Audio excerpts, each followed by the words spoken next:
여러분 안녕하세요. 반갑습니다. 리드원 세무에게 김재상 세무사라고 합니다. 이번 시간에는요, 우리 2025년도에 개정된 세법 내용이 굉장히 많이 있죠. 그 중에서 여러분들이 반드시 알아야 할 주제들만 제가 10가지를 추렸습니다. 다른 것들은 실무에서 적용하기가 좀 어려운 내용들이 많이 있는데요. 25년도 초에 아마 여러분들 다 개정세법 숙지를 하시기도 하셨고, 이런 특강 같은 수업을 들으시기도 하셨겠지만, 이게 벌써 이제 6월이 지나고 7월이 지나고 이렇게 반년이 흘러가는 이 시점에서 제가 그 여러 가지 개정 사항들 중에서 반드시 여러분들이 꼭 좀 기억을 했으면 좋겠다, 이런 차원에서 다시 한번 상기시켜 드리는 의미에서 이번 수업을 준비해 봤습니다. 그래서 이 10가지는요, 여러분들이 필드에서 바로 활용하시고 도움 받으실 수 있는 그런 내용들이니까 꼭 기억해 두시기 바랄게요. 우선은 소득세법에 대한 개정 사항들입니다. 먼저 소득세에서 여러분들이 알고 계셔야 될 내용은 총 5가지인데요. 첫 번째 주제는 기업의 출산 관련 지원금에 대한 비과세 규정. 두 번째 주제는 종업원 할인 금액에 대한 근로소득 비과세 규정. 그리고 세 번째 규정은 가상화폐, 가상자산이죠. 과세 유예 내용. 그리고 네 번째 주제는 자녀세액공제, 자녀세액공제라고 있는데 그 금액이 확대가 됐고요. 그 다음에 다섯 번째는 고가주택 2주택자, 고가주택을 2주택 가지고 있는 사람에 대한 간주임대료 과세 대상의 구체화 규정입니다.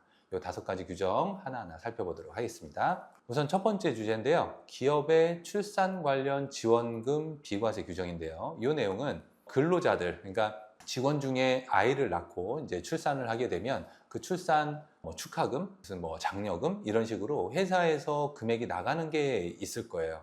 그 나가는 금액에 대해서 한 푼도 과세하지 않겠다. 받는 직원에게도 과세하지 않겠다는 내용뿐만 아니라 지급하는 회사 입장에서도 전액 다 비용으로 인정을 해주겠다는 내용입니다. 한도는 없어요. 한도 없이 전액 다 비용으로 인정이 되기 때문에 혹시 기업의 출산 관련해서 이런 직원이 있다라고 하면 우리가 보통 기업의 비용 처리 때문에 우리사주조합을 설립을 한다든지 근로복지 기금을 성립을 한다든지 이런 기금을 여러 가지 설립을 해가지고 기업의 비용 처리를 이제 생각을 하고 계실 텐데, 요거 기업 출산 관련된 것들은요, 별도로 기금 조성 상관없이 지급하는 전액 금액이 다 비용 처리가 되다 보니까 좀 활용할 여지도 있을 것 같습니다. 우선은 이 개정 쪽에 이제 종전 규정 말고 개정 쪽을 보시면 비과세 한도가 폐지가 됐습니다. 그러니까 비과세 한도는 없어요. 전액 다 비과세가 되는데요.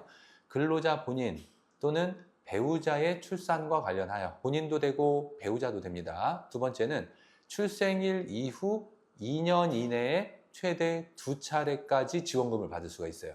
자, 출생을 하면 2년 동안 최대 2번씩, 그러니까 1년에 한 번 정도씩 지원금을 받을 수 있다, 이렇게 보시면 되겠고, 다만 여기서 주의하셔야 될 건 세 번째입니다.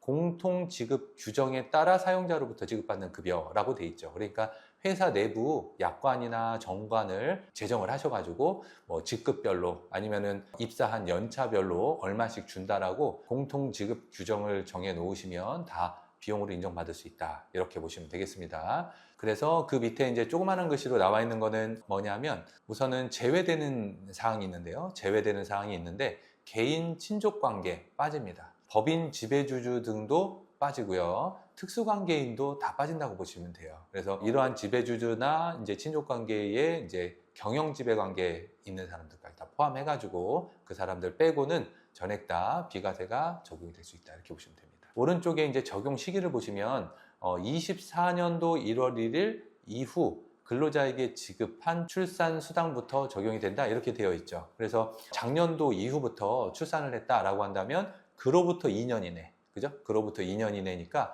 24년도에 출산이 됐다라고 한다면 24, 25년도까지 그 안에만 지급을 한다고 하면 굉장히 혜택을 많이 받을 수 있는 그런 규정이다, 이렇게 보시면 되겠습니다.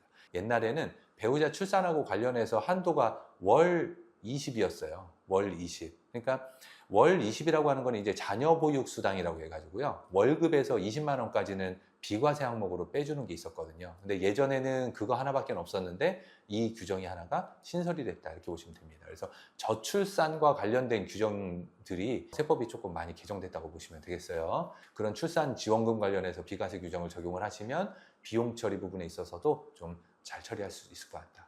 근데 여기에서 이제 공통 지급 규정 준비하시고요. 그리고 계좌이체 반드시 하시고, 그리고 그와 관련해서 따로 직원들이 또 현금으로 빼다가 또 대표한테 이렇게 돌리고 그런 걸 하지 마시고, 실제로 그런 지급 규정에 따라서 계좌이체하고 이런 뭐 약정서라든지 아니면 확인서 정도만 만들어 놔도 충분히 비과세로 입증될 수 있지 않나 싶습니다. 그래서 기업의 출산과 관련된 비과세 규정 한번 살펴봤고요. 두 번째, 종업원 할인 금액에 대한 근로소득 비과세 기준을 마련했다, 이렇게 되어 있는데요. 종업원 할인과 관련된 개정사항입니다. 종업원 할인. 우선은 종업원 할인이라고 하는 거는 자사 제품을 종업원가로 싸게 팔 수 있는 그런 회사만 적용이 됩니다. 일반 회사는 해당 사항이 안 될 것 같고요. 예를 들면은 현대자동차다. 그러면 일반인한테 파는 게 예를 들면 5천만 원이면 직원한테 할인가로 마이너스 25%까지 할인된다. 마이너스 20%까지 할인된다. 그러면 5천만 원짜리 자동차를 1,000만 원 할인해가지고 4천에도 살 수 있는 거잖아요. 이렇게 종업원한테 할인해서 팔 수 있는 또는 팔고 있는 그러한 회사에 대해 근로소득 비과세 기준을 마련한 규정입니다. 근데 이때 종업원 할인이라고 하는 건 그 범위가 어떻게 되는 거냐면요. 예를 들면은 내가 현대자동차에 다니고 있고 현대자동차에서 20% 할인을 해준대요. 그러면 우리 회사 제품을 바로 다이렉트로 할인 받는 거죠. 그것도 당연히 이 규정에 해당이 되는 것뿐만 아니라요. 예를 들면 내가 삼성전자에 다니고 있어요. 삼성전자에서 핸드폰을 싸게 사는 거는 직접 할인이지만 간접 할인도 있습니다. 예를 들면 제일모직도 삼성 계열이니까 제일모직 가가지고 옷을 살 때 삼성전자 직원인데 삼성 그룹 내 계열사니까 뭐 15%나 20%또 싸게 살 수 있다라고 하면 그것도 직원 할인 금액에 들어가요.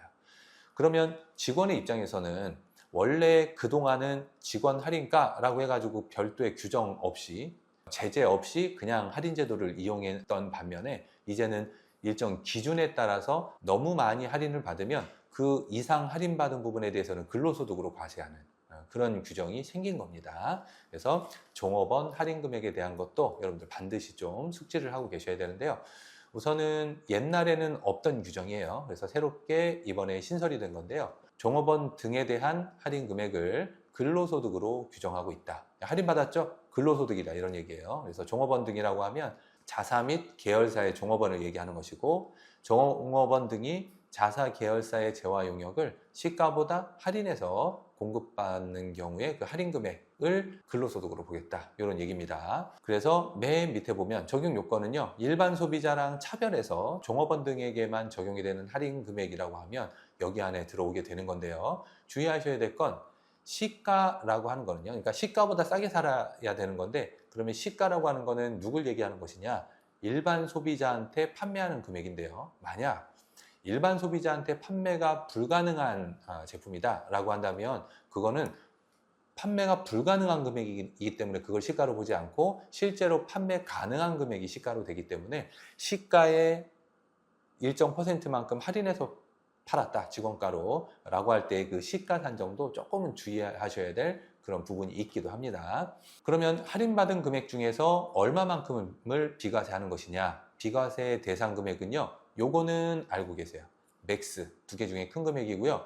시가의 20%와 240만 원 두 개 중에 큰 금액까지는 비과세. 이 두 개 중에 큰 금액 넘어서서 할인하게 되면 그거는 근로소득으로 과세, 이렇게 보시면 돼요. 그래서 이 맥스라고 하는 개념은요, 최소한 적어도 이런 개념이에요. 두 개 금액 중에 작은 거 해가지고 두 개 중에 작은 금액으로 해가지고 한다면 그거는 한도의 개념입니다. 근데 만약에 얘가 두 개 중에 작은 거의 개념으로 나와 있었다면 240만 원을 한도로 공제를 해주는 개념이거든요. 240만 원 넘게는 안 해주겠다는 개념이에요. 그런데 이건 두 개 중에 큰 거예요, 작은 거예요? 큰 거예요. 큰 거의 개념은 최소한 적어도 이 정도는 해주겠다는 겁니다. 따라서 시가의 20% 또는 240만 원 둘 중에 최소한 큰 거를 비과세해 주겠다는 개념이다 보니 적어도 직원 할인가가 20% 안에 들어오면 그거는 근로소득으로 과세되는 금액은 없는 거예요. 그죠? 직원 할인가가 근데 25%래요. 25%면 예를 들면 시가가 1,000만 원이에요. 그러면 1,000만 원에 25%, 250만 원이죠? 그거랑 240만 원 두 개 중에 큰 금액이니까 그냥 250만 원을 공제를 해주겠다. 그런 이야기입니다. 그래서 시가의 20%와 240만 원 두 개 중에 큰 금액인데 예를 들면은 시가의 25%를 할인을 해주겠대요. 그러면 5%를 벗어나죠. 이런 경우에는 만약에 시가가 1,000만 원이면 1,000만 원에 5% 해가지고 50만 원이 근로소득으로 과세가 된다. 이렇게 보시면 되겠습니다. 두 개 중에 큰 금액이고요. 그래서 여러분들 이제 실무에서 적용을 하실 때는 직원 할인가 얼마 이상은 하면 안 된다. 20% 이상 할인하면 안 된다. 이렇게는 기억을 꼭 좀 하고 계셨으면 좋겠습니다. 그리고 비과세를 받을 수 있는 요건이 있는데요. 첫 번째가 종업원이 직접 소비 목적으로 구매해야 돼요. 자기가 써야 돼요. 아니면은 20%, 25% 할인 받아가지고 재판매하면 안 되는 겁니다. 본인이 쓰는 경우에만 근로소득 비과세가 되고요. 일정 기간 동안 재판매가 금지가 되는데 자동차라든지 대형 가전이라든지 고가재화라든지 굉장히 덩어리가 크고 금액도 커잖아요. 그러면 2년 동안은 재판매 금지입니다. 만약에 내가 할인받아서 판 다음에 당근에 올려가지고 판다? 그거는 근로소득으로 비과세가 안 된다고 하는 거. 그리고 나머지 좀 이렇게 작은 그러한 제품들의 경우에는 1년 동안은 재판매가 금지된다라고 하는 것이고 아까 말씀드렸듯이 공통지급 기준에 따라서 할인을 적용하게 된다. 이렇게 꼭 좀 기억을 좀 해두셨으면 좋겠습니다. 시가의 20% 그리고 240만 원 두 개 중에 큰 금액, 그 금액까지는 비과세가 적용이 된다. 이렇게 보시면 되겠어요. 그 다음에 가상자산 과세 유예의 개념인데요. 우선은 가상화폐, 비트코인이죠. 여러분들은 다들 가지고 계시나요? 저는 이제 가지고 있지 않은데 어떤 내용이 이제 개정이 되냐면 가상화폐, 가상자산의 과세 시기가요. 과세 시기가 원래는 25년도 1월 1일 이후부터 본 수익에 대해서 과세를 하겠다. 기본공제 250만 원 하고 세율은 무려 20%. 우리가 비상장 주식 같은 거 사고 팔면서 이득 보면 20% 과세하거든요. 가상화폐도 마찬가지로 몇 퍼센트 과세하겠다. 20% 과세하겠다라고 규정이 나와 있었다가 얘가 2년 뒤로 밀렸습니다. 원래는 23년도부터 과세하는 걸로 돼 있다가요. 2년 밀려서 25년. 근데 또 2년 밀려서 27년부터 과세하는 걸로 바뀌어 있어요. 그래서 여러분들 지금 25년도인 시점에서 가상화폐에 투자를 해가지고 26년도 말 전에 팔면서 이득을 보면 그건 아직 과세가 되지 않는 시점이죠. 그러다 보니까 27년도 이후 분부터 발생하는 소득에 대해서는 과세가 들어가니까 혹시 가상화폐에 관심이 있거나 가상화폐를 가지고 계신 대표님들이 있다. 그럼 몇 년도부터 과세가 된다고 알려주시자고요? 27년도 1월 1일부터는 과세가 들어가니까 몇 퍼센트요? 20% 과세가 들어가니까 거기 부분에 대한 정보는 정확하게 주시면 될 것 같습니다. 그 다음에 네 번째 주제인데요. 자녀 세액공제 금액이 확대가 됐다 이런 건데 요거는 이제 저출산 때문에 이제 세액공제 금액이 확대가 된 건데 보시면요. 원래는 첫째, 둘째, 셋째 해가지고 첫째한테는 세액공제 15만 원 해주고 둘째는 20만 원 해주고 셋째부터는 한 명당 30만 원을 해줘요. 근데 얘가 첫째, 둘째, 셋째가 10만 원씩 올라갔습니다. 15만 원이 25만 원으로, 20만 원이 30, 30만 원이 40 이런 식으로 주변에 이제 미팅을 하시다 보면 다자녀이신 분들이 있을 거예요. 다자녀.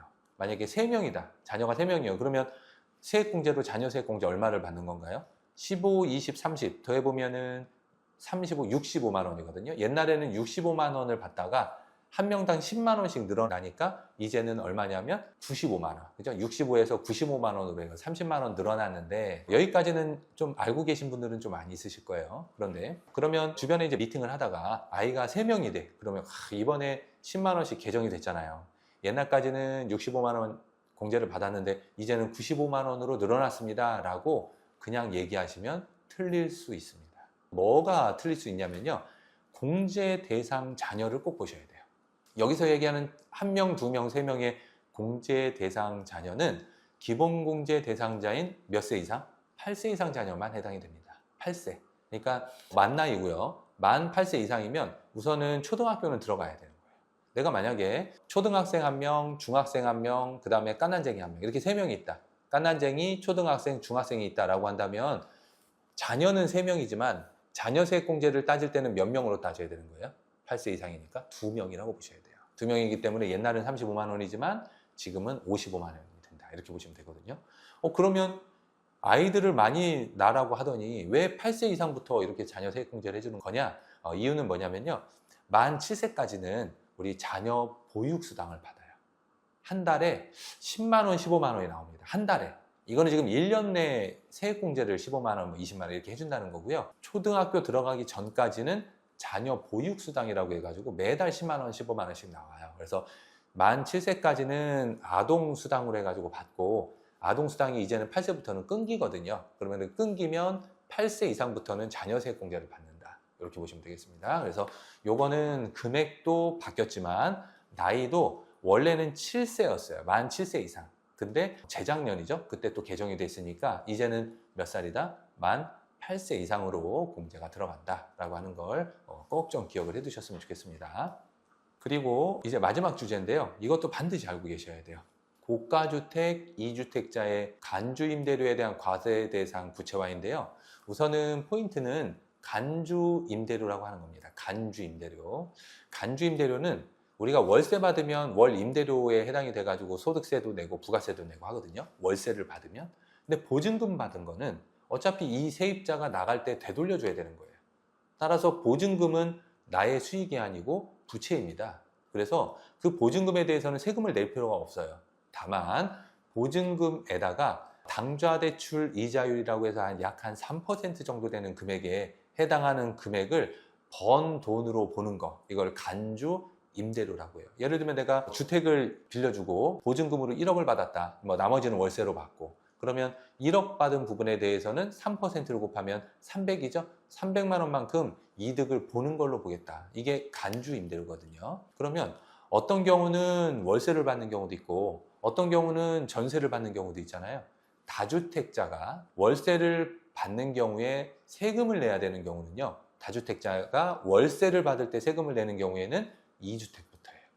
임대보증금을 받았는데 그 임대보증금에 대해 간주임대료를 계산해서 세금을 내야 되는 다주택자는 3주택부터입니다. 그러면 집이 한 채밖에 없다.